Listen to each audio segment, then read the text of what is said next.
Alors, qui va gagner la prochaine élection? La bourse va monter ou s'effondrer? On se pose tous ce genre de questions, pas vrai? Et pour les décisions qui comptent vraiment, celles qui touchent à l'économie, à la géopolitique, on se tourne vers les experts. Mais la vraie question, c'est est-ce qu'ils ont vraiment raison?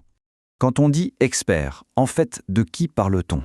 Imaginez deux profils. D'un côté, on a la star des plateaux télé, très sûre d'elle, qu'on voit partout à Davos, et de l'autre, quelqu'un de complètement anonyme qui travaille dans son coin au fin fond du Nebraska avec beaucoup de prudence.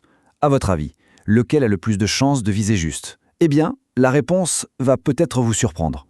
Plongeons d'abord dans cette image qu'on a tous de l'expert, presque infaillible. Qu'est-ce qui fait qu'on y croit si fort? On pense tout de suite à des figures comme Tom Friedman, par exemple, le fameux éditorialiste du New York Times. Ce sont des voix qu'on écoute, des gens qui ont une influence énorme et qui semblent savoir de quoi l'avenir sera fait. C'est vraiment l'archétype de l'expert médiatique. Leur univers, c'est les coulisses du pouvoir. Ils sont dans le bureau ovale avec le président et ils dînent avec des milliardaires à Davos. Ils écrivent des best-sellers pour nous expliquer ce qui va se passer. Bref, ils sont au cœur du réacteur, là où l'information et l'influence se rencontrent. Mais voilà, toute cette aura de compétences, est-ce qu'elle est vraiment justifiée? Quand on regarde les faits, la réalité est, disons, un peu plus compliquée. Finalement, la seule question qui vaille, c'est celle-ci. Au-delà de l'assurance, au-delà de la célébrité, est-ce que leurs prédictions se réalisent? Est-ce qu'ils ont raison, tout simplement?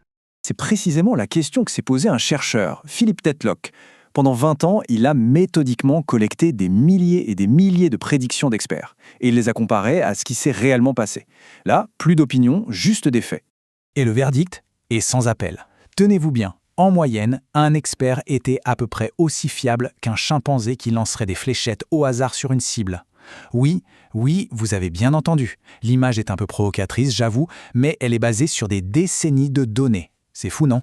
Alors, on pourrait se dire, bon, c'est réglé, prédire l'avenir, c'est impossible. Mais ce serait aller un peu vite. Parce que l'étude de Tetlock a révélé quelque chose d'autre. Une anomalie fascinante. En fait, au milieu de ce chaos général, un tout petit groupe de participants sortait radicalement du lot. Leurs prévisions étaient d'une précision incroyable, et ce, de manière constante. Ce n'était clairement pas de la chance, c'était autre chose. Tetlock leur a donné un nom, les super prévisionnistes. Pour les identifier, il a organisé un tournoi gigantesque, le Good Judgment Project. Des milliers de volontaires ont fait des prédictions sur tout un tas de sujets géopolitiques. Et un minuscule groupe, les 2% meilleurs, a littéralement écrasé tous les autres. Et le plus dingue, c'est de voir qui sont ces gens. Oubliez les experts de Davos. On parle de Bill Flack, un retraité du ministère de l'Agriculture dans le Nebraska. On trouve aussi un installateur de tuyaux, un cinéaste de Brooklyn, un ancien danseur de salon. Leur point commun, ce n'est pas du tout leur CV, c'est leur manière de réfléchir. Et leurs résultats sont juste stupéfiants. Ils ont fait mieux que les marchés prédictifs, qui sont déjà très performants. Et encore plus fort, ils ont fait mieux que des analystes du renseignement, qui eux avaient accès à des informations classifiées. Réfléchissez-y une seconde, avec des infos publiques, ils étaient plus précis que des espions.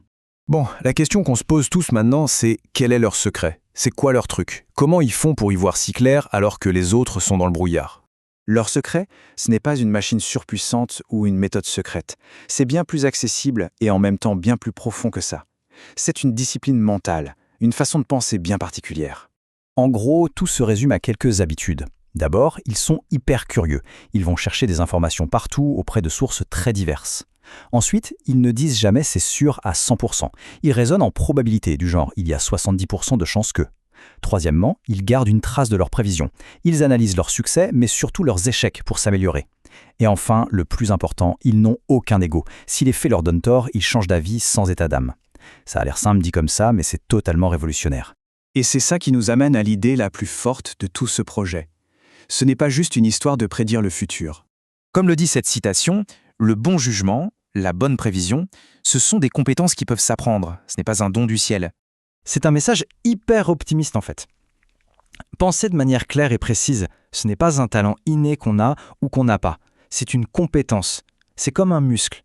Tout le monde peut l'entraîner, le développer et s'améliorer avec de la pratique. Et ça nous laisse avec une dernière question. Si la capacité à bien juger est une compétence qui se travaille et non un don magique, alors imaginez un peu les implications. Dans la vie de tous les jours, au travail ou dans la sphère privée, à quel point nos décisions pourraient devenir meilleures si on adoptait ne serait-ce qu'un peu de cet état d'esprit? Voilà la question qui reste ouverte.